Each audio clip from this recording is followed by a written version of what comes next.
Hello বন্ধুরা, কেমন আছো সবাই? আশা করছি সবাই ভালো আছো। তো আমিও খুব ভালো আছি। তো আজকে ঘুম থেকে উঠে সব কাজকর্ম সেরে নিয়েছি। তারপরে আমাদের ঘরে এক গাদা রুটি রয়ে গেছে, তো ভাবলাম রুটি দিয়ে ডিম ভাজি করি। আর যে কালকে সবজি বানিয়েছিলাম, যিনি আমাদের ঘরে রুটি খায়নি সে শুধু রুটিগুলোই রেখে দিয়েছে, কিন্তু তরকারি খেয়ে নিয়েছে। তো ভাবলাম যাকগে ভালোই হয়েছে, এর থেকে ভালো সবাই মিলে ডিম দিয়ে রুটি ভাজি করব। এতে খেতে এগরোলের মতোও লাগে, আবার খেতেও কোনো অসুবিধা হয় না। বাসি রুটি বলেও কোনো অসুবিধা হয় না। তাই যাই হোক, সবার জন্য ডিম বের করে নিয়ে সবাইকে এক এক করে ডিম রুটি ভাজি করে দিচ্ছিলাম। আর এখন বানাচ্ছি আমার বরের জন্য খাবার। এর আগে দুটো তিনটে বানিয়েছি, তো এখন ওর জন্য বানাচ্ছি। ওর জন্য বানাবো বলে একসঙ্গে দুটো রুটি মানে ডিমের সঙ্গে ভেজে দিয়ে দিয়েছিলাম। আর এরপরে বানাবো আমার খাবার। তো আমি লাস্টে একটা রুটি ভাজি করব, সবাইকে দিয়ে দিয়েছি। কালকে রাত্রে 5টা রুটি ছিল। আমরা চারজনে মিলে এই 5টা রুটি খেলাম। তারপরে আমার খাবার বানানো হয়ে গেছে, খেতে বসে পড়েছি। আর আজকে রান্নার দায়িত্বটা, দুপুরের রান্নার দায়িত্বটা আমার বরকে দিয়ে দিয়েছি। ও আজকে ঘরে ছিল, তো বললাম তুমি আজকে রান্না করো। তো ও আজকে ওর মন মতো করে বলছে যে ও মাছের ঝোল রান্না করবে।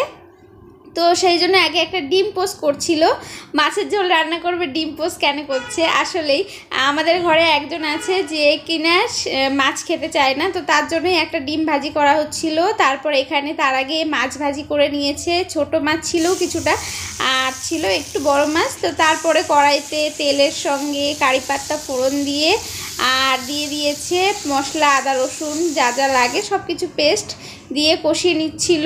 আর আমাদের এখানে কারি পাতা ছিল ঘরে, সেইগুলো দিয়ে রান্না খেতে ভালো লাগে। কিন্তু তোমরাও ট্রাই করে দেখতে পারো যাদের বাড়িতে কারি পাতা গাছ আছে। মাছের ঝোলে অনেক সময় মাংসর মধ্যেও দেওয়া যায়, যেগুলো শুকনো মাংস রান্না করে ওর মধ্যে দিলেও খেতে ভালো লাগে। তারপরে যাই হোক, আমিও একটু ওর সঙ্গে সঙ্গে হেল্প করে দিচ্ছিলাম। আর এইদিকে ও কিছুটা সিম কুচিয়ে নিয়েছে, তো সেটাই এখন একটু ধুয়ে পরিষ্কার করে নিচ্ছিল। আর আমি এইদিকে দাঁড়িয়ে দাঁড়িয়ে তার কাজকর্মগুলো দেখছিলাম। এইদিকে সিমগুলো একটু বতি হয়ে গেছিলো, তাই বীজগুলো আর সিমের এমনি এগুলো আলাদা করছিল। এইদিকে ও বীজগুলো মিক্সিতে রাখছিল। আমি তো দেখে অবাক যে এই রকম সিম বেটে নাকি সিম ভাজির মধ্যে দিয়ে একসঙ্গে করবে। তো যাই হোক, খেতে কিন্তু দারুণ হয়েছিল। ও মাঝে মধ্যে এরকম উটপাটাং রান্না করে, যেগুলো ওর রান্নার সঙ্গে আমার রান্নার কোনো মিল নেই।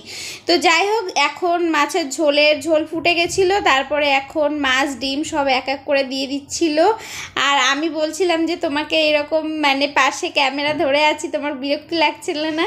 তো ও আমাকে তেমন কিছু বলে না, মাঝে মধ্যে রাগ হয়ে যায়, কিন্তু তবুও কিছু বলছিল না। তো যাই হোক, ওর মাছের ঝোল রান্না করা হয়ে গেছে। এখন বসিয়ে দিয়েছে শিম দিয়ে গাজর দিয়ে ভাজি। আর এই যে হলো সেই মাছের ঝোল। আর এইদিকে হচ্ছে সিম গাজর ভাজি, আর সেই পেস্টটা করে ওর মধ্যে দিয়ে দিয়েছে। তো যাই হোক বন্ধুরা, রান্নাবাড়ির কাছ থেকে চলে আসলাম। তো আজকের ভিডিওটা ভালো লাগলে অবশ্যই লাইক শেয়ার কমেন্ট করো। তো আজকের মতো এই পর্যন্তই, সবাইকে